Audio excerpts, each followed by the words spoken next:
Hi all, Rick here with a video looking into the lore, origin and fate of the Planet Killers. That's right, plural.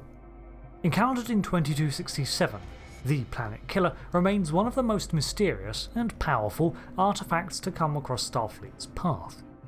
Stardate 4202.1 saw the USS Constellation under the command of Commodore Matthew DECA surveying an uncharted system in the Beta Quadrant near to the Rigel sector, when they discovered several of the planets here, previously noted from afar by telescopic scans, had now been destroyed.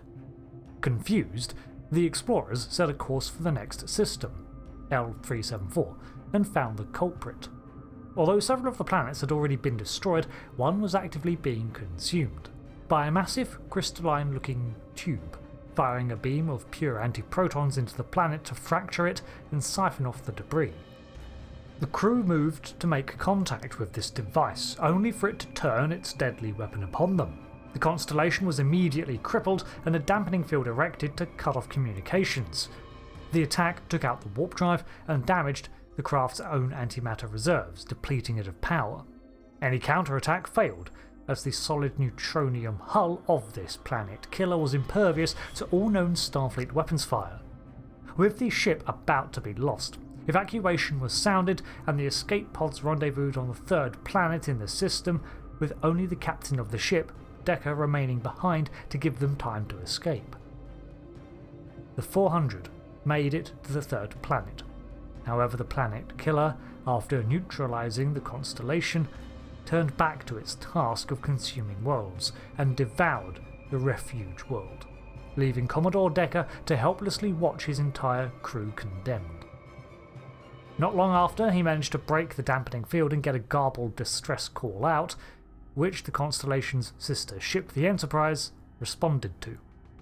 After several ways to deactivate or destroy the weapon failed, the deranged acts of DECA revealed that it could be damaged from inside when his shuttle flew straight into the maw of the planet killer and exploded.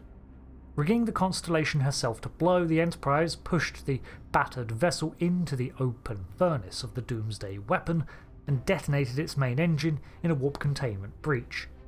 The explosion was enough to disable the vessel, leaving it a lifeless husk, as its own neutronium shell contained and reflected the massive destruction within it. At the time, Kirk postulated that this device may have originated beyond the galactic barrier, the edge of the Milky Way.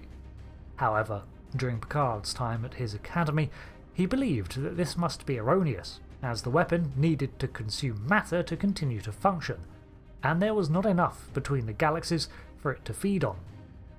However, retracing the planet killer's course did suggest it came from the direction of the edge of the galaxy.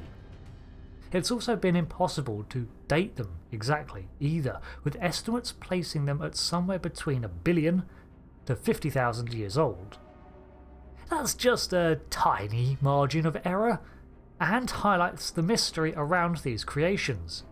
I say these, as in later licensed works we do witness more encounters with such weapons, although sporadic and often across multiple different timelines. The Mirror Universe had a couple, the books reveal another, games feature several too, and so on. One fact remains constant, however. These were created as weapons of complete obliteration, and for whatever reason, their creators are long gone, unable to recall them from their course. This has left them, whether through poor programming, a degradation of their orders, or some form of insanity, continuing on a slow, inexorable course throughout the galaxy, consuming all in their way for thousands of years. The Doomsday device is 10,115 meters long, with a 1,686 meter wide maw. The neutronium hull is a hyperdense material harvested from dead stars, and as of the 24th century, Starfleet has had trouble in applying it. Honestly, I think I'll do a separate video covering this, but its density makes it near impervious to most known weapons, blocks scanning attempts, and does not allow transporter beams through it. The planet killer can survive passing through a star. Below this shell is a rhodinium second layer, then a network of convection fluid pipes and capillaries to transfer coolant and energy. At the front of the vessel is a massive emitter and intake combination more. From it is generated an anti-proton beam, a stream of antimatter that annihilates anything that it comes into contact with, which is not used only as its primary weapon, but as a way to break apart planets for harvesting. Then a myriad of tractor beams direct the slag into the same maw, which eventually leads to an internal furnace. This is where speculation continues, as no scanners can penetrate the hull, so how it all works is poorly understood, but it converts the matter into fuel for it. Now, Apocrypha says that there is a place for a pilot. Inside is a chamber for a living pilot that connects via neural interface to the machine, creating an AI sentience to drive it. It is unknown if the one encountered in the original series held a pilot. Perhaps it was the death of the driver that led to it mindlessly to continue its devouring. Now, what happens to the original planet killer is split across multiple fates, all of which are non-canonical but honestly rather likely. One sees Starfleet retrieve the Hulk and tow it to a classified facility known as the Yard, a black site for confiscated alien technology that Starfleet cannot deal with in any other way. There, the use of neutronium was studied intensely, and the tale where this is mentioned, well, the planet killer was also reactivated to deal with a Borg incursion. Not sure I like that, but it's also not the first story to suggest a connection to the Borg collective. Another tale cites that the weapon's creators did so in order to have a device that would move to destroy assimilated worlds, while making its way across the galaxy seeking out the homeworld of the Borg. This would, however, date the weapons at only about 800 to 900 years old, far too recent to fit with other estimations.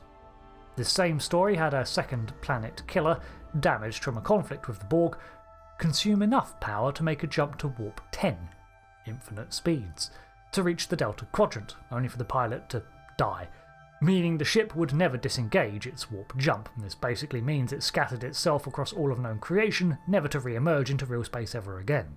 In a final tale, the crew of the Enterprise E discover the wreckage of a prototype planet killer on a moon in the Odyssean Pass. This prototype had served as the basis for the system's own natives to create a rudimentary planet killer of their own, named the Polglori Gildara. This was averted, however, when Starfleet arrived and absconded with the wreckage to study it for themselves. So, it seems incredibly likely that Starfleet would have taken the wreck somewhere secure to study it and prevent it from being reactivated or repaired. The ship would have been useful, more so as a potential new reactor source with its liberal usage of neutronium, and I think more so than a weapon. I'm just curious to know what kind of facility could store a 10-kilometre long indestructible relic. It's got to be planetside somewhere, or in a nebula or something, right? Alongside the incredible feat of hull reinforcement, there must be a massive antimatter generator to create the antiproton beam, and any matter-energy converter big enough to consume a planet's worth of material must hold amazing potential for reverse engineering. The planet killer shows a level of engineering beyond anything Starfleet could produce, and out of universe, all the alternate tales around their origin and function only serve to muddy the water and add to the mystery. Personally though, I don't think they need to be tied into the Borg in any form. Not everything in Trek needs to be centred around that comparatively young threat. Until the next video, I've been Rek and I'll see you later. Goodbye.